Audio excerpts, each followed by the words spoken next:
Hi guys, can the DUP stoop any lower? Did Jeffrey Donaldson, the party leader, attempt to use the current Israeli-Palestinian conflict to pressure the Prime Minister into helping him out? So once again, the DUP are trying to reinterpret the Good Friday Agreement, an accord that they were against until it served their own purposes. And again, Donaldson tries to create a parallel universe where the type of Brexit he wanted was delivered by the Tories. Any hope of undoing the Windsor framework dies by the day, but the DUP aren't giving up. Have a listen. In terms of the current Prime Minister, I believe he is committed to resolving these issues. And after all, he is the Prime Minister of all of the United Kingdom, so he has a duty to ensure that Northern Ireland's place in the UK is respected. And that's not just a DUP demand, that's at the heart of the Belfast or Good Friday Agreement. Where does it say in the Good Friday Agreement that the Prime Minister must defend the Union, must defend Northern Ireland's place in the Union? Where does it say that, Jeffrey? And what's at stake? Help people beyond Northern Ireland to understand that. Well, what is at stake, of course, ultimately is the Good Friday Agreement, because it requires the support of both unionists and nationalists, and we want it to work. We want long-term peace and stability in Northern Ireland. My goodness, when you look across the world at what is happening, the dreadful atrocities we're seeing in Israel, for example, that is a failure of politics, a failure to secure a dialogue which can bring about peace. And it is the evil of violence being visited on innocent people.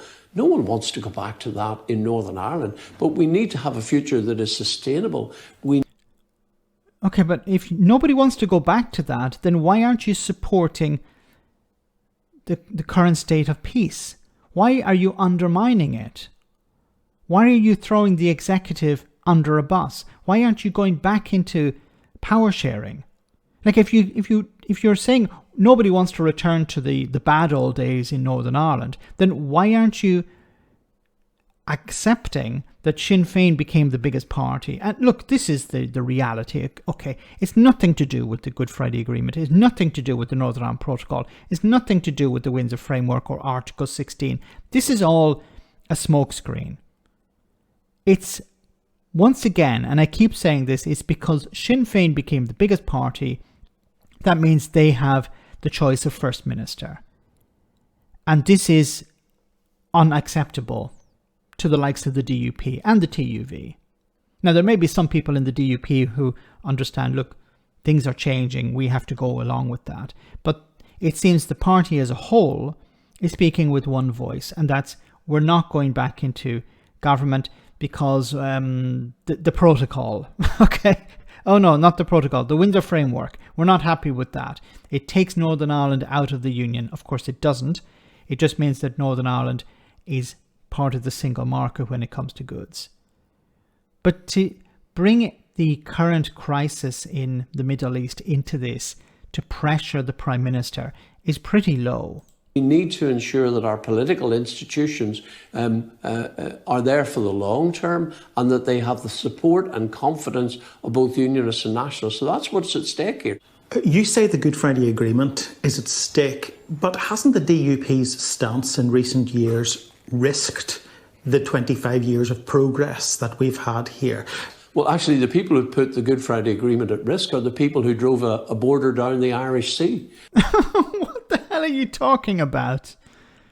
Who drove the border down the Irish Sea? Isn't it convenient that Jeffrey Donaldson doesn't name these people? Well, I will name these people. Boris Johnson and the Brexiteers. They're the ones who drove a border down the Irish Sea. Not the EU, not Ireland. The Brexiteers, and at the head of the Brexiteers was, of course, Boris Johnson. Now, there was an alternative. That was to have the entire UK within the single market. But that wasn't good enough for the Brexiteers. That's not Brexit. So, along with some of the DUP who were, yes, that's not Brexit. So, I think it was Sammy Wilson who famously said it.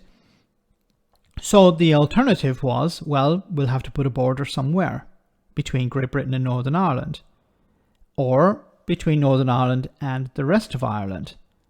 But if you were to put a border on the island of Ireland, this would run into conflict with the Good Friday Agreement, because the Good Friday Agreement requests the removal of infrastructure on the border, not adding of infrastructure.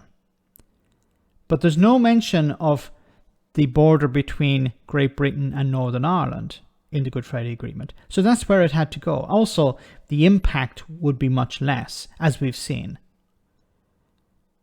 Now, either the DUP didn't understand that, or they didn't care.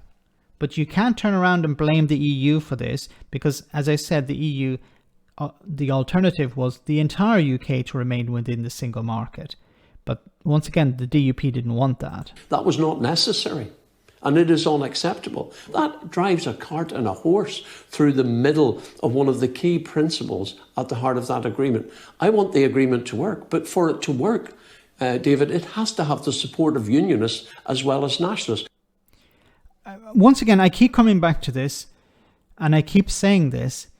The DUP, I believe, their hatred of Ireland and the EU is stronger than any love for the Union. Because I and others back in 2016 were saying, look, if the UK votes to leave the European Union, what's going to happen to Northern Ireland? Because if, and I didn't fully understand at the time, but I got an idea that, something is probably going to change. Something will have to change, because Northern Ireland, like, we have the single market. If the UK leaves the single market, then what happens?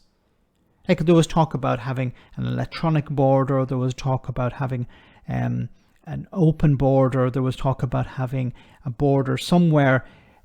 But any talk of a border meant that there was some change going to happen to Northern Ireland.